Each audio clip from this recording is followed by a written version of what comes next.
All right, this is Eric Selge with the amazing Vfp2C32 version 2. And let's see here, let me get my keyboards ready here. Sorry about that. All right. Why is that not advancing?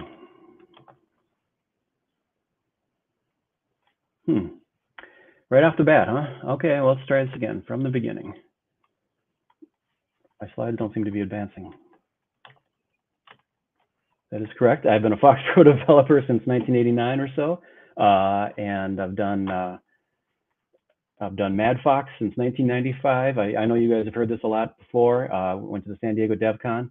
I've been working at the federal courts now for 24 years. Should have been 31 years. That's a whole other story.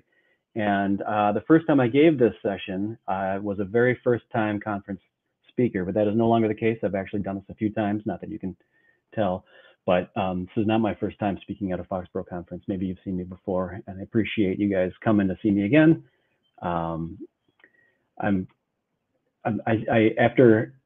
all those great presentations we've seen today, this is the last one of the day. I feel like the kid that gets to run around the fields after the pros have cleared off the field. So I'm very excited about doing this. Hopefully the slides advance for me properly from here on out. All right, that seems to work. All right, so this session is going to talk about how to exploit the Windows API easily using Vfp2C32. And if you did see my session back 11 years ago, you might notice that I am now able to say Vfp2C32 eloquently, whereas then I kept tripping over my tongue and I had to call it Fred. Remember Fred those days, Fred? So it's no longer Fred. I'm going to call it by its real name, Vfp2C32. I first gave this back in, like I said, 2011. Much has changed since then, so I'm super excited to be able to update this presentation and share with you what's changed and refresh your memory about what this tool does, because I think it's actually a very good tool that every FoxPro developer should have in their repertoire. So in this session, you're going to learn what is the API, well, the Windows API, how to grok what all is in the Windows API, how to call methods in the Windows API, and then all about Vfp2C32, and then stick around till the very end because I've got some breaking news for you. So a little teaser for you there. Yeah, like I said, I'm so excited to share this with you guys because I'm looking through the list. I'm watching the sessions today in the comments, and there's so many smart people that are out there watching. And I think that you guys can do a lot of good things using this tool. So I'm looking forward to seeing what you can do with this information, how you can innovate with it. By the end of the session, I really want you all to be unintimidated by Vfp2C32 and the Windows API in general. So type in your questions during this session. I will take intermittent breaks, about 5 of them during transitions, to take your questions. And no question is too, I don't want to say dumb. Ask anything, all right? Because if you're thinking of a question, somebody else is probably thinking it, but is too afraid to type it. So go ahead and type those questions in. Any questions yet? I would hope not, but you never know. No. All right, good. All right, so let's talk about what exactly the Windows API is, because if we don't understand what the Windows API is, you're not going to understand what Vfp2C32 is. So the Windows API is, well, first of all, an API is a shim, right, between the programmer, that's you sitting in the chair, and the application that you want to manipulate. In our case, the application is Windows itself. So the API is a layer that sits between you and Windows that allows you to get information from Windows and maybe send information to Windows, set settings and things like that. The Windows API has been around since 1985, version 1.0. There was already an API, so to speak, in Windows. It had a massive 450 API calls at the time. Now we're up to Windows 11, which has thousands and thousands of APIs, API calls, API functions you can do. It allows developers to unlock the underlying capabilities of Windows. And you can extend your application's capabilities far beyond its original constraints. You can make FoxPro do things that you wouldn't think possible.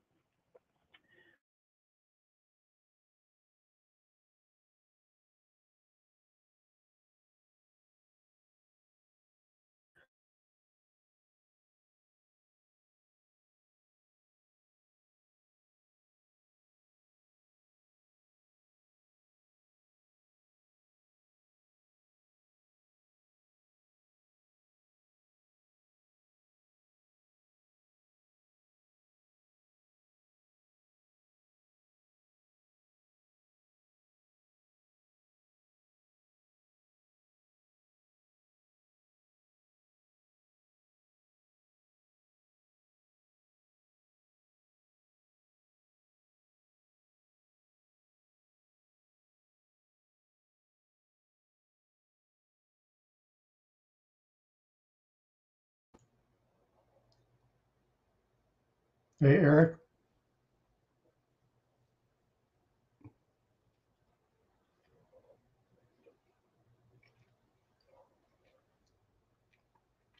Eric, your mic's not connected.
Oh, it looks like I was muted.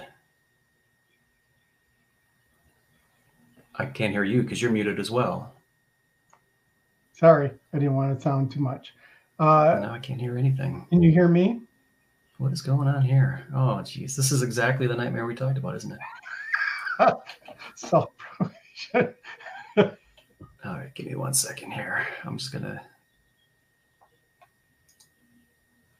look at my Bluetooth settings and see what we can do here.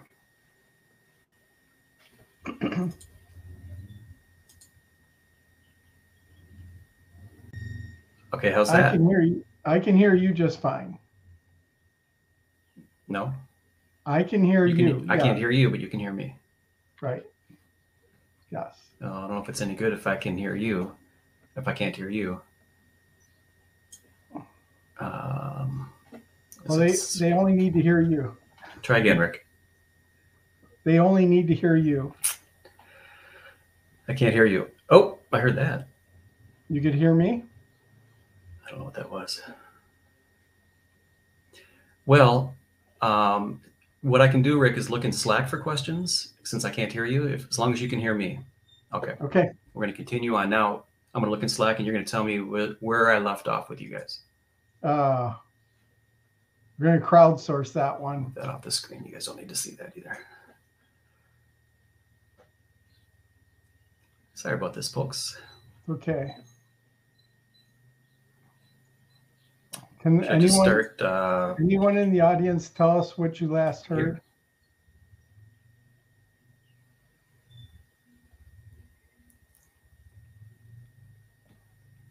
Here?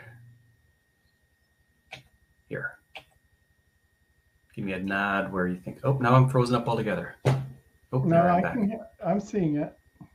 Here, you think? Oh, I got Tamar typing. Before. Go back.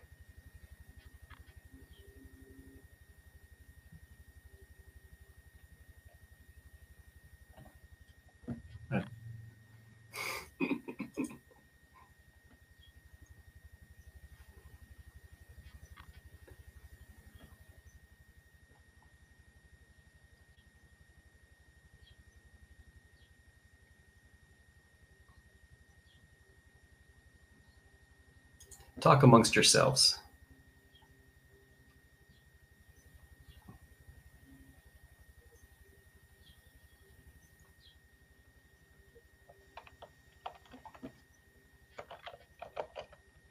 Back to dunk, dunk, dunk. How about right here? Right there? Okay. All right. And let me get back to here. All right. Well, sorry about that, peoples. The Windows, the Windows API. The Windows API has been around since the very first version of Windows, 1985. At the time, it had a whopping 450 API calls.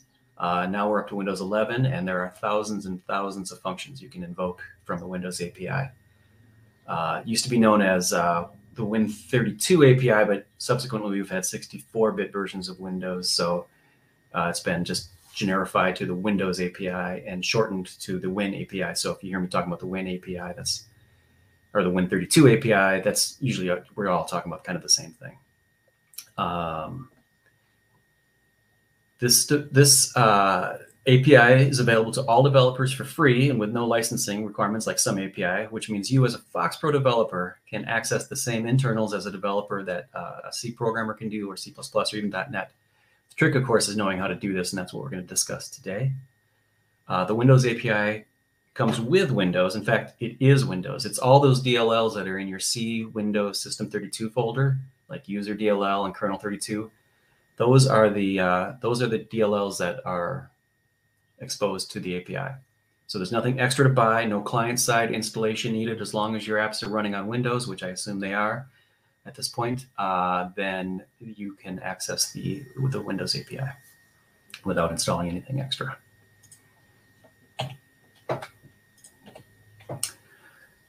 You might wonder, well, what happens if Microsoft deprecates the Windows API? And I'm here to tell you, I don't have any inside information, but it's probably not going to go away because that would break a ton of existing applications. Oh, my notes didn't update. This is something else. It's really a third rail for Microsoft. In fact, since this paper was originally written, Microsoft created and then deprecated the Universal Windows Platform, which is an attempt to simplify and streamline the Windows with a new API. And was not backward compatible with Windows 32. And needless to say, it faded away. It's still technically out there, but no. So let's talk about the Windows API versus .NET quick. The Windows API is not object-oriented the way .NET is. And I don't like that it's not advancing my notes. Sorry about that. Abstractions have been introduced on top of the Windows API to create a more developer-friendly experience. This is what .NET does. This is what Java do. And Rick Strahl, of course, has written extensively about .NET. .NET is an additional abstraction on top of the Windows API. It's hierarchical, And you can make Windows API calls from .NET as well. In fact, sometimes you have to do that because not every function in the Windows API is available to .NET. So the .NET developers have to do kind of a similar thing that we're going to do, which is to invoke the Windows API. All right. So do we have any questions yet, Rick? Oh, in fact, if we had questions, I wouldn't be able to hear you, I don't think. So let's see. Let me check the Slack. I don't see anything. So I'm going to move on. And there will be another opportunity for more questions coming up soon. So dunk. So I mentioned there's thousands and thousands. Oh, I'm sorry. Before I move on, here's a last graphic on this part. Here's a typical example of a Windows API call, the function name, and then all this confusing and awkward parameter stuff. And here's a similar call in .NET, so just to compare and contrast what .NET brings to the table versus a Windows API call. You can see .NET looks a lot easier. In the white paper, there's a lot more extensive example of all of this. Shows some more overloading of the .NETs and everything like that as well. So it's just to show you. Okay, so what is in the Windows API? I mentioned there's thousands and thousands of methods. It's got to be a lot to grok, right? I've seen them grouped a few different ways, but in general, here's what they're categorized into different sections. So here's some different sections that they're categorized into. The base services. I'm going to go through these fairly quickly. Fundamental resources like the file system, devices, stuff, error handling, stuff like that. Advanced services. It's not advancing. Stuff beyond the kernel, like the Windows registry, the services. Start, stop, and create, which if you saw Tuvia's presentation, you know all about that at this point. The GDI stuff, monitors, printers, other output devices. The user interface, this is the Windows management, the basic controls, the keyboard and mouse input, other inputs as well, maybe fingerprint readers or card readers, stuff like that. The GUI, common dialog boxes, all this stuff is in the Windows API. The common controls library. I actually like this graphic because it shows the progress, how the scroll bar has evolved since earlier versions of Windows. Kind of neat. The Windows shell is one of the categories. Network services, so you can do all these things from within FoxPro using the Windows API. All that being said, many things have come and gone from the Windows API, not the API itself, but you remember things like direct music, direct sound, a lot of those direct, I don't think DirectX, is that even still a thing? I think it might be. Some things have been deprecated out of the API. So just because something's in there now doesn't guarantee it's going to be in there forever. Are there other Windows APIs around right now? Yes, there are. There's Windows RT, which is built for the ARM architecture, which is mostly for mobile devices. They have managed apps like .NET. If you remember Windows 8, that was all based on WinRT, but it's not really supported anymore. It's been supplanted by Windows S, which is another sort of foray of Microsoft's.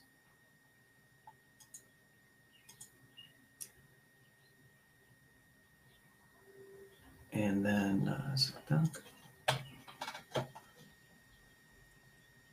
of course, there's .NET, which is the big one, which I mentioned before. Is it really an API, or is it wrappers around the existing API to create managed applications? I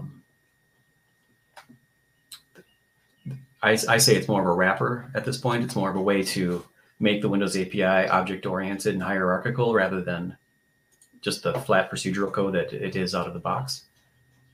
But in a sense, it can be both a wrapper and an API. All right, we're going to transition to another section. Let's see, do we have any questions yet? Let me check the Slack. Okay. I'm assuming everyone's gone home. Those people out in Europe, man, it's getting late there. If you're sticking with me, kudos to you. Put your name in the chat if you're over in like Eastern Europe. I know Slobodon's out there. If you stuck around, that'd be great. I'm just going to do a quick restart of my slideshow because my notes and my slides are not keeping up. So let me just do escape here and do from current slide here. And let's see if these can stay in sync this time. All right, so I just went through the 8 categories, which of course, within each category, there's hundreds and hundreds of function calls. How can you possibly learn what all is in the API? My notes are still not keeping up. Oh, I know why, maybe. Hold on one second, if you wouldn't mind. Isn't there a checkbox that says, oh, let's keep Slack updated? No, I don't know. I'll just have to keep clicking twice. The best place to learn the Windows API is a website called MSDN, which you might have heard of. But of course, MSDN is gone now. It's been replaced with Microsoft Docs. But Microsoft Docs is actually sort of gone now too, and it's been replaced with Microsoft Learn. Microsoft is, you know, notoriously fickle on these things. So today, as I'm recording this, Microsoft Learn is the best place. This is the URL for that. If I can actually have that on the screen right here. And it's got a, this is a really, as this stuff has evolved, Microsoft's documentation has gotten a lot better. So this is sort of the definitive reference for the Windows API, which you can see they still call the Win32 API.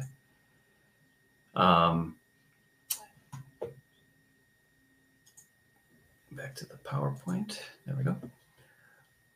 Another great place to learn what's in the API a little bit is the book called KiloFox, 1001 Things. There's a whole bunch of information in here about how to use the Windows API. So I see that Hacker's Guide is in GitHub and VFPX, which is awesome. I don't know if this one does, but if there's somebody who maybe is involved in this book that could comment about where somebody could buy a copy of this book by now. Everyone should, of course, own this.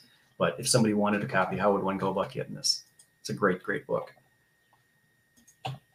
And then lastly, there's a website called news2news.com. Who remembers News to News? Raise your hand. Love News to News. News to News, sadly, is no longer around. That's the bad news.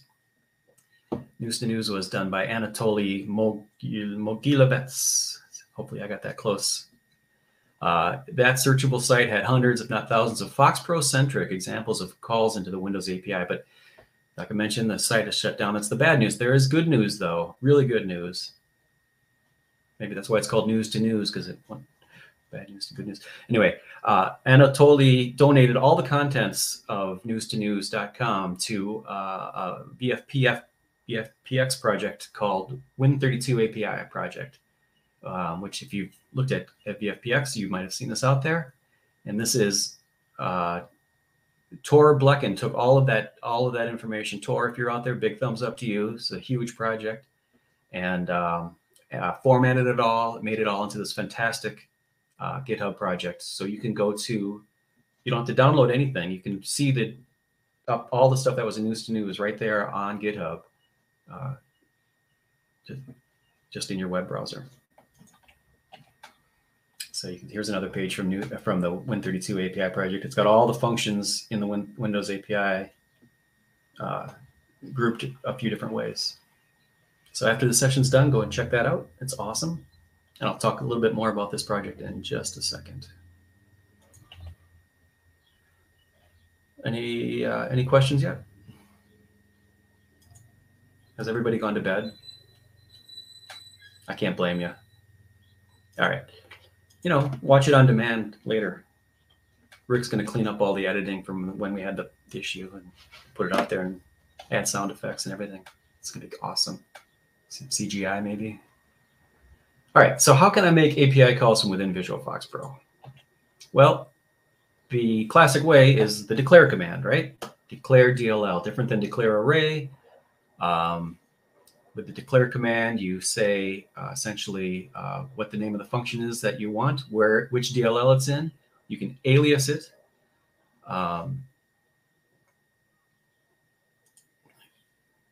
can alias it and then send all the parameters. And of course, I'm going to understate that a little bit because that's therein lies the demons, right? So let's do a quick example of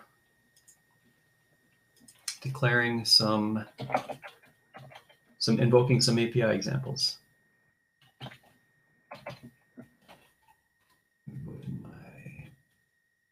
dunk, dunk, dunk.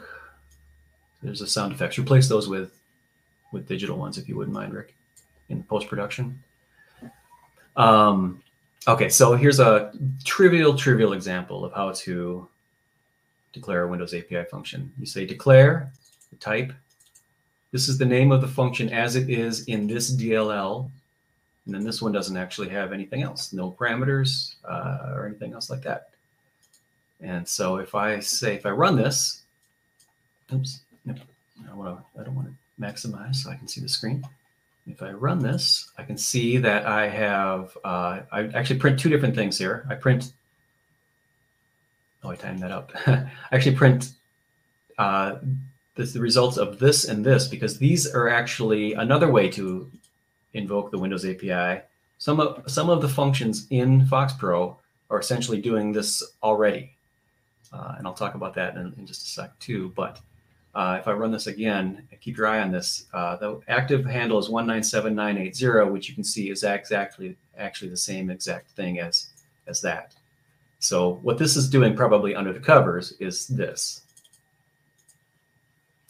I do want to point out a couple things about the Windows API. This will fail. I'm going to actually uncomment this. This will fail. Can anybody see why it's going to fail? Small g here, right? So if I run this again, first it's going to succeed, and then it's going to say, hey, getActiveWindow is not a function. And that's because it needs to be a capital G. It's very case sensitive. So it's a gotcha that sometimes you'll encounter. Just want to point that out. All right, let's look at another example here. And this one, I'm going to clear out my DLLs just so you know I don't have nothing up my sleeve. Oh, and I say that, of course, once you do that declare, let me just do a display status. A display. Is there a display DLLs? Yeah. So you can see once I've declared these DLLs, so they're in memory at this point. Clear DLLs gets those all out of memory. Not quite sure where some of these came from. I didn't declare them myself, but so clear DLLs is going to get rid of the ones that are declared, and that way, then the function names are no longer available to me. And here, what I'm going to do is something that I learned from Drew Speedy. See how I say getActiveWindow here? GetActiveWindow is a FoxPro function that declares getActiveWindow and then returns getActiveWindow. And that might seem confusing, but what's really happening here is by putting this declare inside of a function of the same name, I do two things. One is this doesn't actually get loaded until I invoke this. So I'm not taking up any memory until I actually need it, which is lazy loading. That's nice, right? Also gets rid of the case sensitivity issue because FoxPro doesn't care. So if I run that, I'll see I have that window in memory. And if I accidentally do that and make it the wrong thing, it still works because it just does that again and just returns that again. So that's pretty cool. So that takes away two of my headaches right there. Well, the memory thing's not so much a headache, but the case sensitivity thing's a little bit of a headache. I will say, you might wonder, hey, if I have the same function, one's in the Windows API with the same name as a native FoxPro function or one of my user-defined functions, which one takes precedence? And the answer is the VFP command takes precedence. So here you see I'm declaring into the function real drive type, which is a function in shell 32. I'm going to alias it as drive type. Now, you may not know this. I didn't know this before I did this example. Drive type is a native FoxPro function. So when I run this, if I think I'm going to get, this is how I would invoke the Windows API. Actually, I need to make that like that so it's case sensitive, right? It's got two parameters. So if I do that, it's actually going to fail. So say too many arguments, and I'm going to say too many arguments. What do you mean?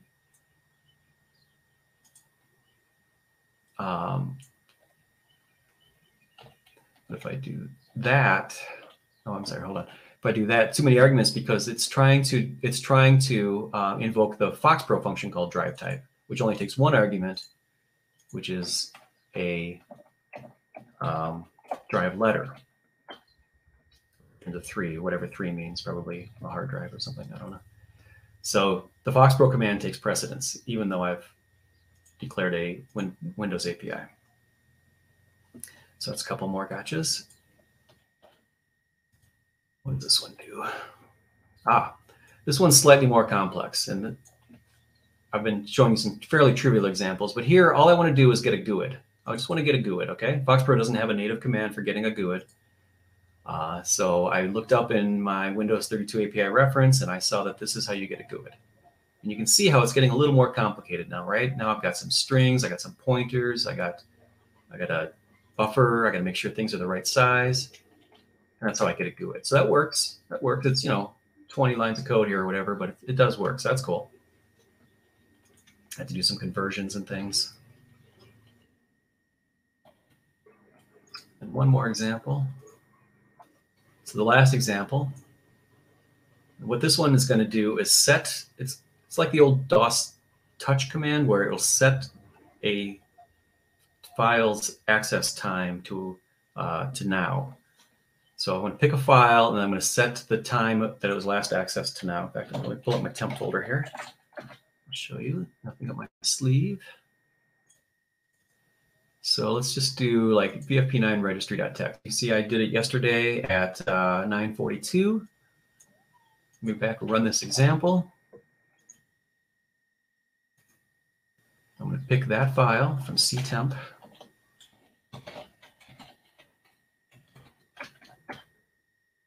And if I look at it now in Windows Explorer, you can see now it thinks that it was touched. Hold on, let me refresh this. Oh, hold on. I'm not sure what I actually said on it, so let me see here.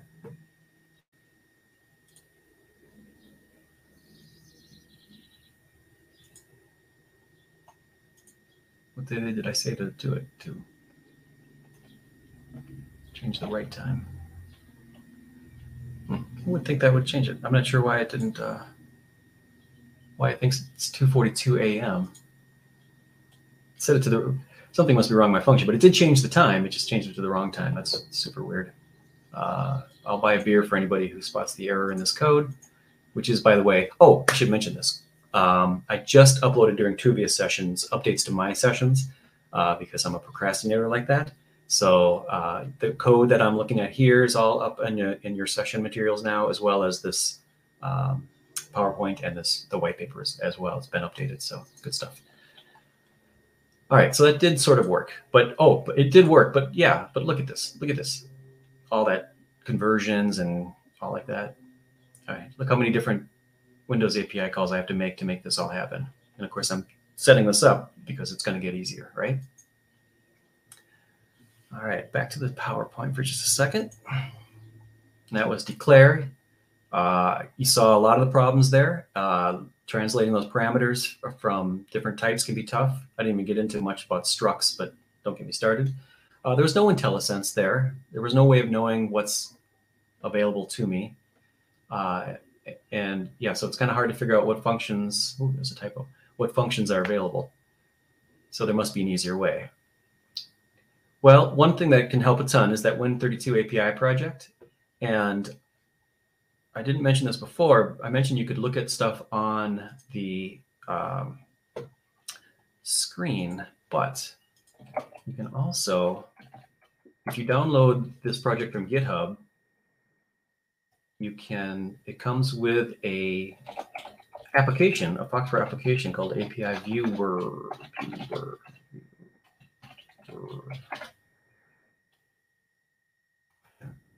Screen here. Let me slide that over. Look at this beautiful FoxPro application that comes with that VFPX project. Tor, I imagine, did all this as well because his name is on the project. But this allows you to grab code right here and then paste it into your thing. So whatever you're looking for. So for example, if I do a search for GUID. There is an example on how to create a GUID. Not sure that that example came along. Hold on. All right, here. Yeah, there's how to generate GUID. And then here's probably the exact sample I copied. So the Win32 API project on VFPX, check it out. That's one way to make this a little easier on you, on yourself.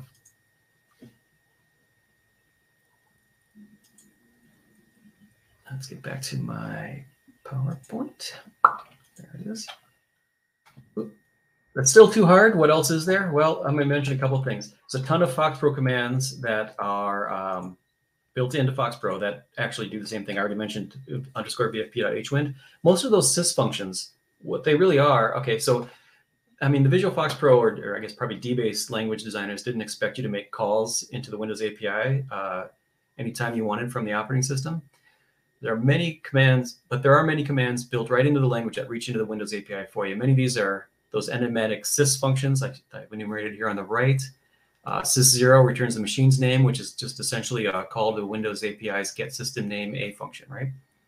I initially thought that some of the set functions were too, but the only one I could think of was actually find that was into the Windows API was set printer comma 2, which returns the default printer. That's probably a Windows API call. But most of them seem to be constrained to the sys. But then there's all these there's a ton of other FoxPro commands that are really just wrappers around Windows API calls already, which you might expect. So that's, that's one way. Do you guys remember FoxTools? FoxTools was great. Originally, FoxPro maintained language compatibility with DBase, and they didn't add extra functionality to the core language itself because they didn't want to break that backward compatibility. So they had this, when they wanted something cool, they would just put it in this FoxTools FLL. Eventually, Microsoft diminished the importance of that backward compatibility, but the most used functions in FoxTools eventually migrated over into the base FoxPro language itself. So this eliminated the need for most of us to ever even think about FoxTools. But it is still there, and some of the functions still have some life in them. Oh, I didn't advance this. Why did the slide advance? Microsoft, I tell you. So here's some of those functions that are in FoxTools that you may still use. Although I think, didn't CleanPath make it over to the language now? Well, all right. The FoxPro Foundation classes have a ton of functionality that actually is a wrapper around the Windows API classes too. If you saw Christoph's session about cryptography, he mentioned _crypt.bcx, which is encryption, decryption, obsolete at this point because the state of encryption has come a long way since the last time FoxPro was updated. But I know many of you use the _environ to make calls to shell execute and such like that. And there's all these other ones too. Of course, _GDI plus is a good one. So a lot of these functions, that's what they're there for. If you're not totally familiar with what FoxPro comes with the FoxPro Foundation classes, make sure you check it out. But don't use _crypt. Use Christoph's FoxCrypto NG. NG for next generation or new generation. All right, and then lastly, there's a ton of sessions or projects on VFPX that also use Vfp2C32. If you haven't, I don't know them all. Honestly, I didn't go looking through them all. So this slide hasn't been updated since I last looked. But if you look under the covers in the code for these projects, you'll probably find many of them actually use Vfp2C32 as well. All right. Any questions, Rick? Let's take a look. Okay, I got some questions. Fantastic. Can we manipulate things like fonts and themes, etc.? Yes, you totally can. When I dive into the Windows API in a skosh here, I'll show you that.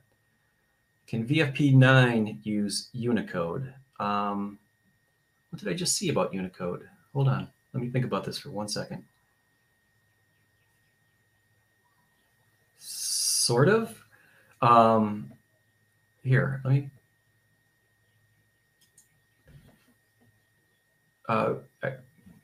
Again, I'm going to have you hold on to that for just 1 second because I think with the Windows register, with the Windows API, you can use a little bit of Unicode. Yes. how do you actually get the API so you need to declare them? Do they come on standard on Windows, or is there an installation progress? Yeah, that's great. Yeah, the Windows, the APIs are all part of Windows. They come with Windows. They're all in those DLLs that are in your C Windows System 32 folder. So if anybody's got Windows, they've got the DLLs. And I'm sorry, that might have been mentioned during the part where my audio went out, because I actually do mention that in the slides. But yes, exactly. Those are, it's all part of Windows. And how do you know what functions are available in a Windows DLL?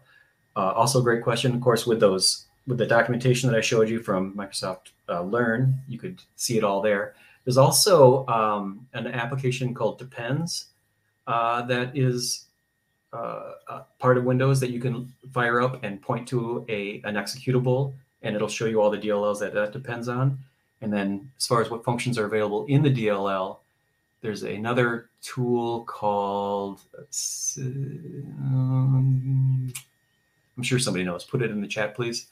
And it's a way to dissect exactly what is in a DLL, what functions are available. That's a great question. Oh, I hear audio. Rick, is that you? Yep, I'm back. Hey, welcome back. You're welcome. Do we have more questions? Oh, I lost you again. All right. That's No, those I'm you're here. okay. I just didn't know which questions you were asked. I just went through a little reboot. Oh, okay. So I got up to the question about how do you know what functions are available in a Windows DLL, in a DLL itself. And I can't think of the name of the utility. I think it's in my white paper, which I do have up here, but I'm not going to parse it right now.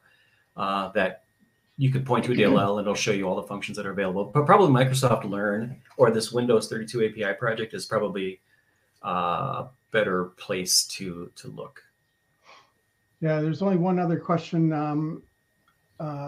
Is there a way that you can change the title of a file as well? I'm looking for a way to apply a tag to my TXT files, for instance. So you want to change the properties of a file. Is that what I'm hearing? Like Possibly the title of the file, but I don't know, maybe you can certainly, I mean, you can certainly rename a file.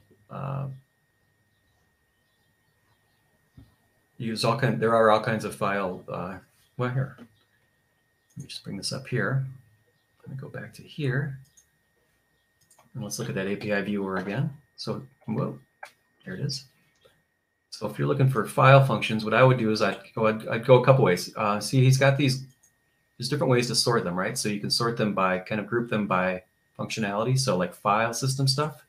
And here's a lot of the things you can do with the Windows API. We're not even talking about Vfp2C32 yet, right? We're still talking about the Windows API. Here's some of the functions that you can do with a file. There's also file management.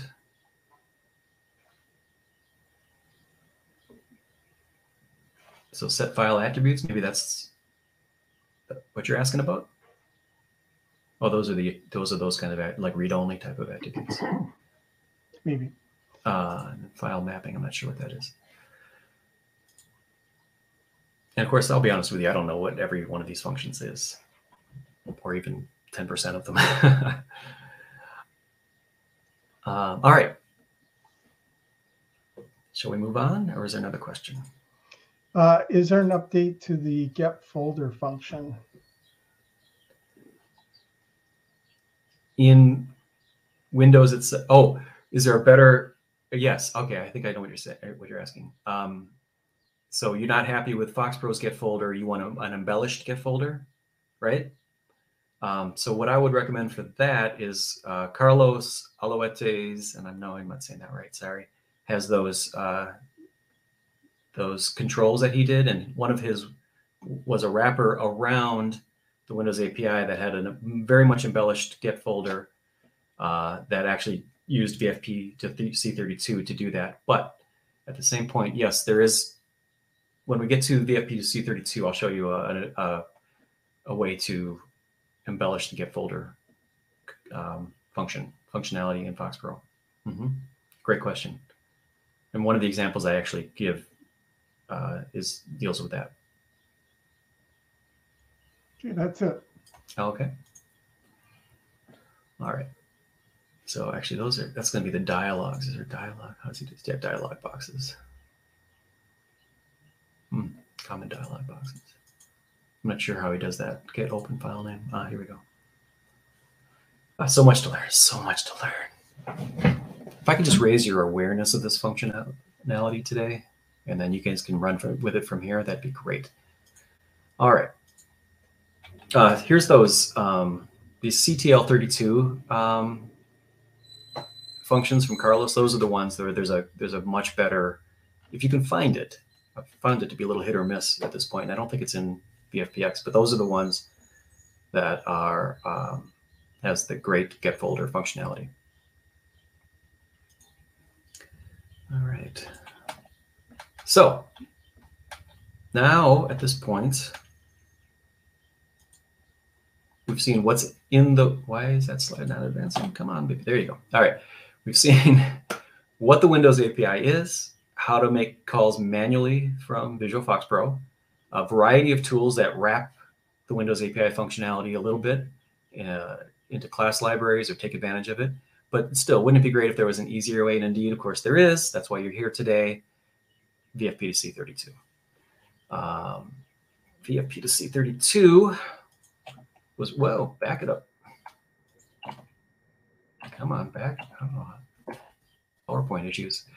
Vfp2C32 was written by Christian Ehlscheid from Germany. And you can get it if you saw Doug's session just a minute ago on VFPX. All your standard VFPX ways, you can either download the zip. What I would do is from the command line, just clone it. And that puts a directory tree underneath wherever you want it.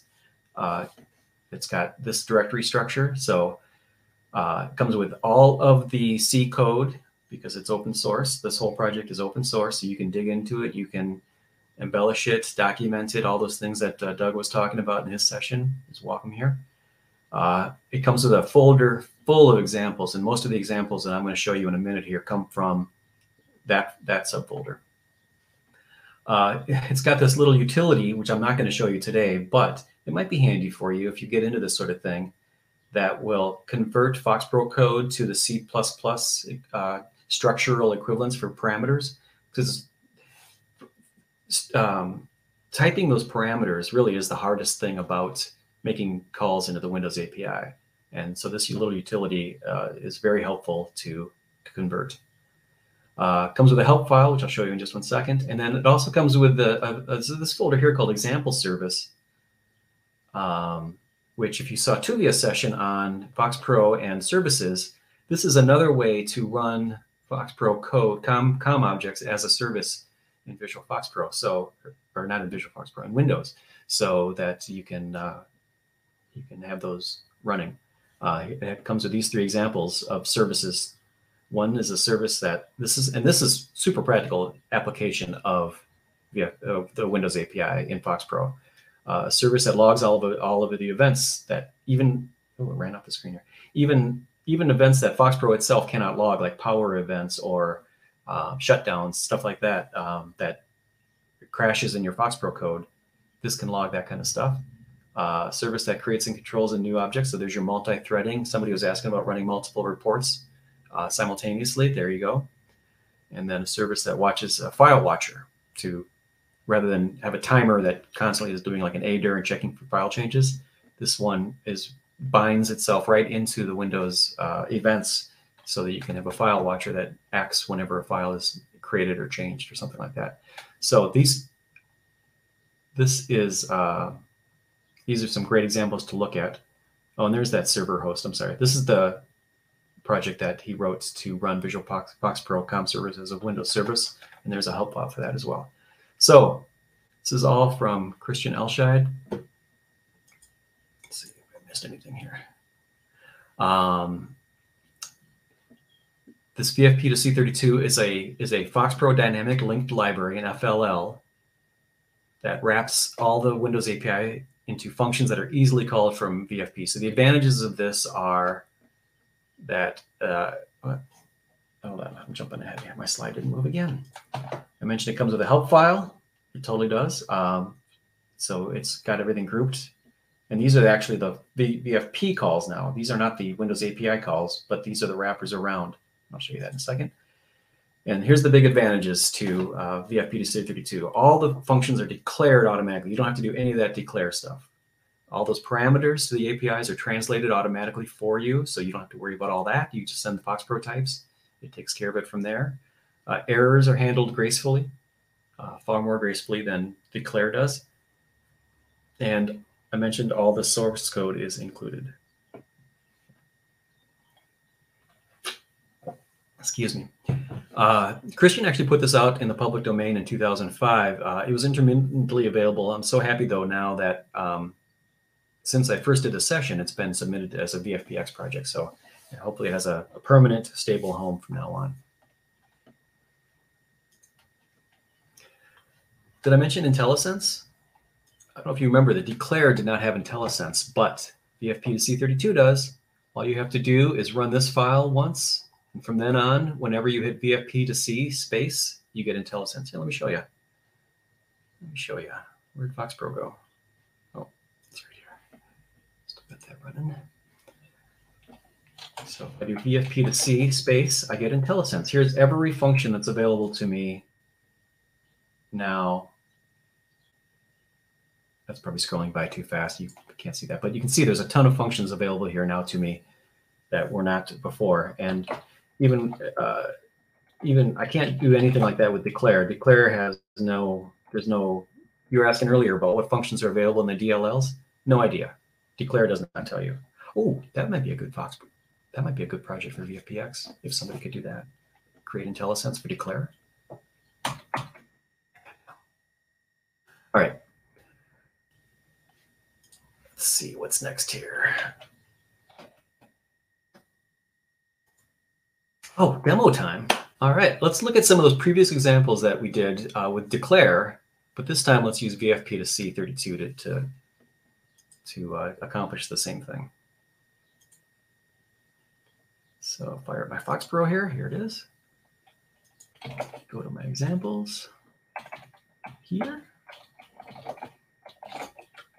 Not sure why that's still going. All right. So what was our first example here? First one. Oh, so here's how you do it, right? Set library 2, and then you just see the FLL. It's even easier than before. Before there was actually another function you had to call that would load. There's no point in me even mentioning it because Christian has revamped this project quite a bit since 2011 and eliminated that extra trouble. So all you have to do now is set the library 2 and you're ready to go. So remember before creating a GUID, how difficult that was? Now there's just a function called create GUID. How cool is that? And then that other example that I had, which set the file time, the write access time to a certain time. It was pages and pages of code. Now it's down to one function call, set file times. I don't do any declaring. I don't do any parameter munging. That's the word I'm looking for, if that's a word. I just call it and say what I want. In fact, this one's actually pretty cool too, because you can set the write access, the create access time, the write access time, and the last access time all in one function call. So let's run this quick. There's my GUID right there.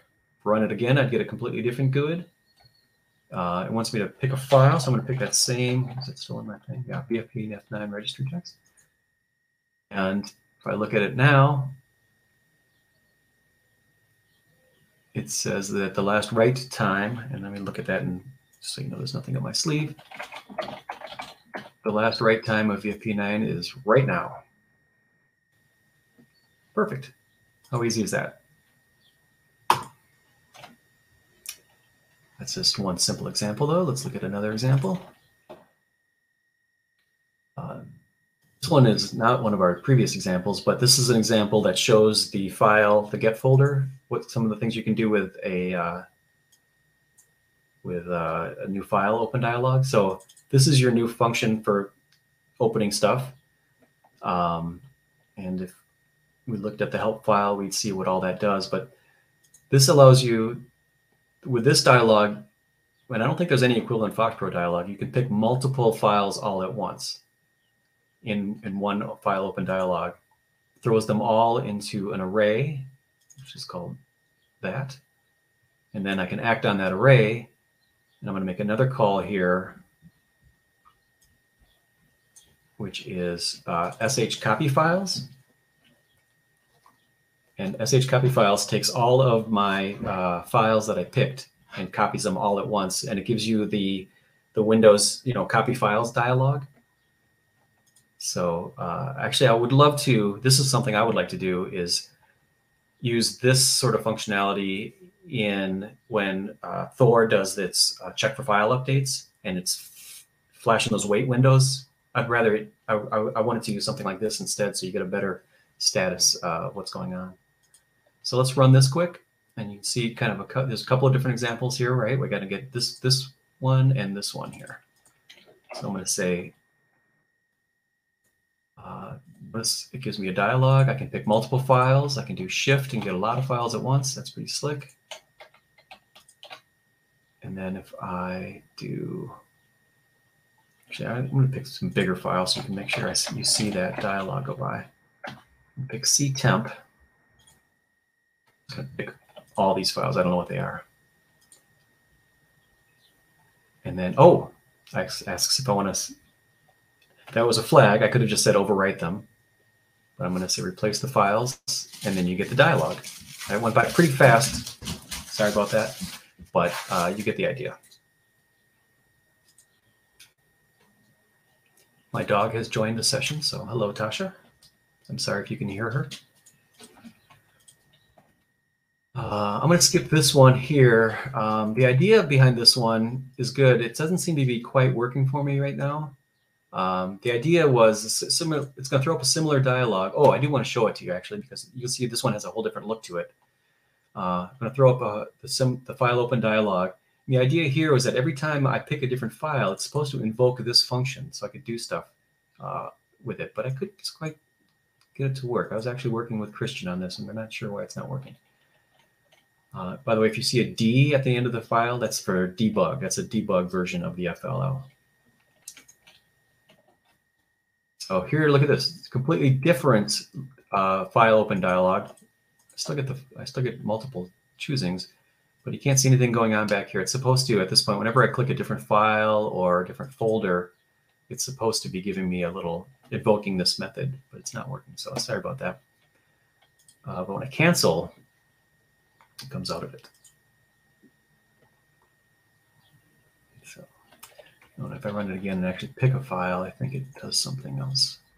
Yeah, it puts all the files that I've asked for into an array. So that's not the most impressive example necessarily, but the idea here is to show you that with different parameters on the same function, you get a completely different looking dialog box. So it's interesting. That's right. So if you want to get the sum and the average at once and put it in variables rather than into an array or a field or a table or a cursor, then you can do that. And then this one, similar to the previous example, this one is a SQL exec where you're pulling files, but with this one, every 100 records, you can make a function, a callback into a function. So that's great for if you want to put a progress bar on the screen to show how you're coming along. Hopefully you guys can see this okay.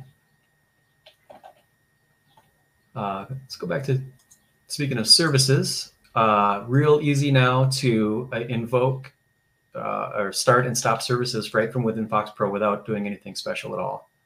So in this example, I found a service yesterday in my services called wallet service. Here, let me fire up my services here. So you can see it as well.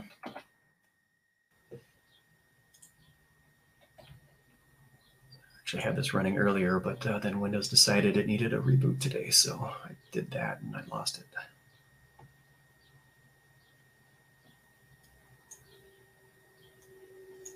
All right. Here's a service called Wallet. You can see it's manual, it's not running. But if I run my code here, right from within FoxPro, oh, apparently I started a couple of codes. What this is going to do is open the service, and if it's well, it's going to give me essentially a progress. If it's not running, it's going to start it.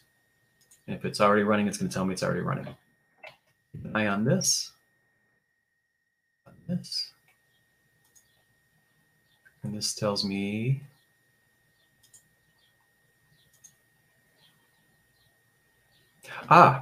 excellent point. Thank you for reminding me. I run Windows as a normal user. And so as a normal user, I don't actually have rights to all accesses of the service. So I'm actually going to quick restart FoxPro here in administrator mode so you can see this. That's good security right there.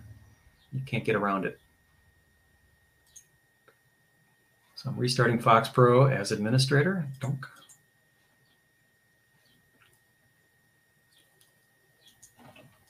Throw this back on this other screen. Donk, donk. Start and stop services. Run that. You can see it was not running, so it started it. Now it says it is running. Let's verify that that is the case. If I look at wallet service, if I do a refresh, now it is running. So that actually does work. Very cool. And very easy, very, very easy. I just say start service. Give it a handle to the service. Neat, huh? Here's an on. Download files from the internet. Super easy now with Vfp2C32. All I'm going to do is say, give me a.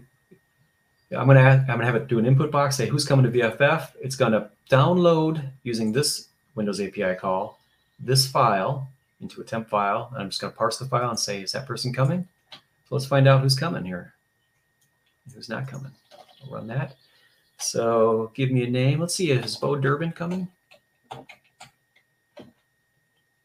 It's out there. It's getting the attendance list. It says Bo is not coming. Oh, I'm sad to hear that. How about Tamar? Is Tamar coming? Tamar is attending. I knew that, actually. What about Craig Boyd? Is Craig Boyd coming? He's not attending. How about Tubia? Tubia is coming. Excellent. If you want to know if anybody else is coming, you could either ask me in the chat or just look on this file right here. This is where I'm getting this from.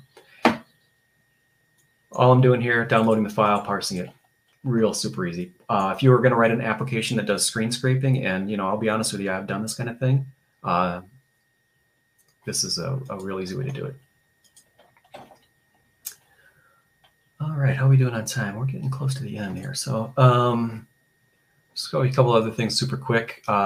These are weird. This comes with Vfp2C32, but they actually don't. It's not a Windows 32 API call. So some functions that are in there are sort of just bonus functions. For example, it's got these 4 array functions that can do calculations on an entire array at once. So it's going to give me 10. I'm going to throw 10 random values into an array and then and run these functions on it. I don't know why it's in there, but kind of cool. Reading a branch from the registry, super easy now with Vfp2C32. I'm just going to pick the Visual FoxPro branch of the registry, and I'm going to throw it into this file right here.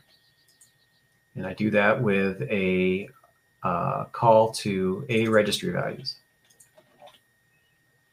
And there it is. I just pulled it into this file, and I'm modifying this file, and there it is. So these are all of the registry settings that are under that branch. Again, I'm running as administrator now, so I can probably see this stuff. I can probably see everything. If I were just running as a regular user, it would not let me into parts of the registry that are only available to administrators. So the security is still there. I can't get around that. This is pretty cool. And I actually did this. I used this for an application. I actually, a lot of when I was working for a certain company, they'd be doing input into a dialog box. And when they hit a certain button, what they wanted to do was have another application just flip, not even hitting another button, just when they tabbed off of one field on their window, on their form, they wanted a whole other application to come to the forefront so that the person could continue doing whatever they were doing. I don't remember the details exactly on that second form. So what that's essentially what this does is it finds it looks through all Windows processes that are all the windows that are open for a certain. This loads them all into an array, and then I'm looking for an array. I'm looking for a window that has this in the title, and when it finds it, it's going to bring that to the front. Now, notice this is interesting. I actually have to do a declare here. What is going on here? And this is the point of this is to show you that not every Windows API function is in Vfp2C32 yet. So this show window that I want to invoke was not amongst all the ones that were in there, so I needed to do that one manually. So let's see how this works here. Now, this is going to work because I'm on 2 different monitors here, but I'm going to run it. And it's going to find a window that has Vfp2C32 in it, in the title, and bring it to the forefront. And you didn't really see it, but it brought, in my other monitor, it brought this window to the forefront because I have that in the name of the title. So very cool. Normally, I'd probably want to give it a more distinct title. So those are some examples. As I mentioned, there's a folder full of fantastic examples. There's so much more. Oh, let me go back to here. There.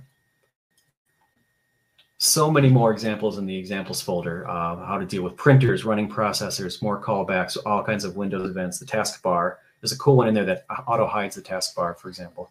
A bunch of more networking and IP handling, more stuff. Asynchronicity, file handling, which you actually brought up earlier. So much more. So I encourage you to spend some time with Vfp2C32 and look in this examples folder. But wait, there's more. There's more. I mentioned at the beginning that I had some news for you. This is very exciting.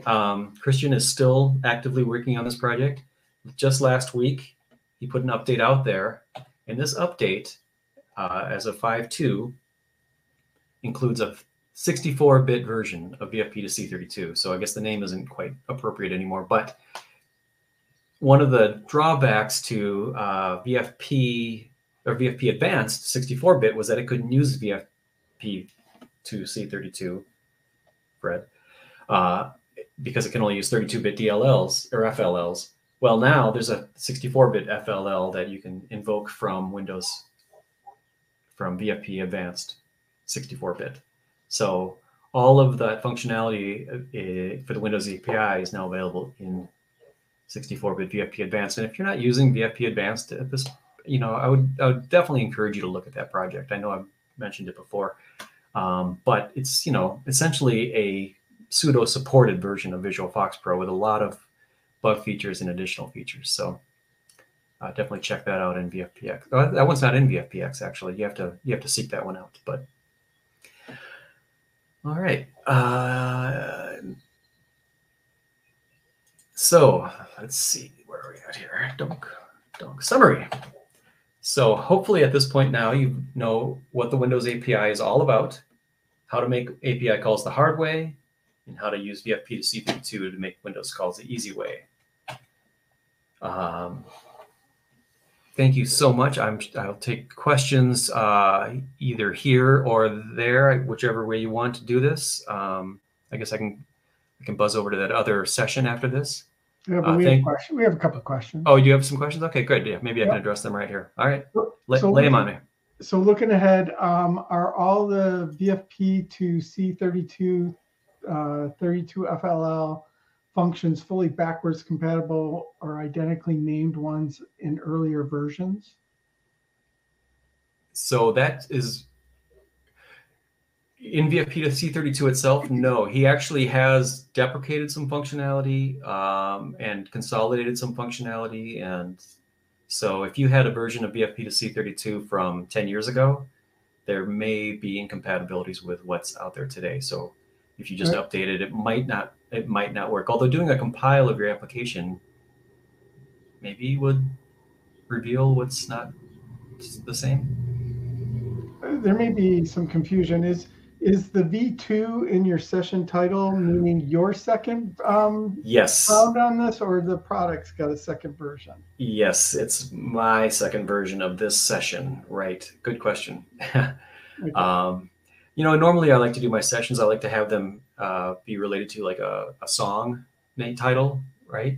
But there's just no song that mentions Vfp2C32 that I could think of. Okay, for deployment, is there any dependencies that you have to deploy besides the FLL? All of the ones that you'll need you already need for FoxPro. So the Visual C7 runtime Okay. is needed, yeah. All right. And that looks, oops, hold on. And there's no runtime fees or anything like that. This is all free and open source. So take that FLL and use it. Okay, that looks like I've got everything. I think if you wanted to buy Christian a beer, you probably could do that, though. He didn't ask me to say that, but I just want to say that. All right. Hey, thanks for all these who stayed up late and hung in there and stuck around all day. I hope you guys all have a great night. I'll scoot over to that other thing and stick around for about 5 minutes, but there's trivia down at the brew pub tonight, so I can't stay too long. All right. All right, thanks. All right. Thank you, guys.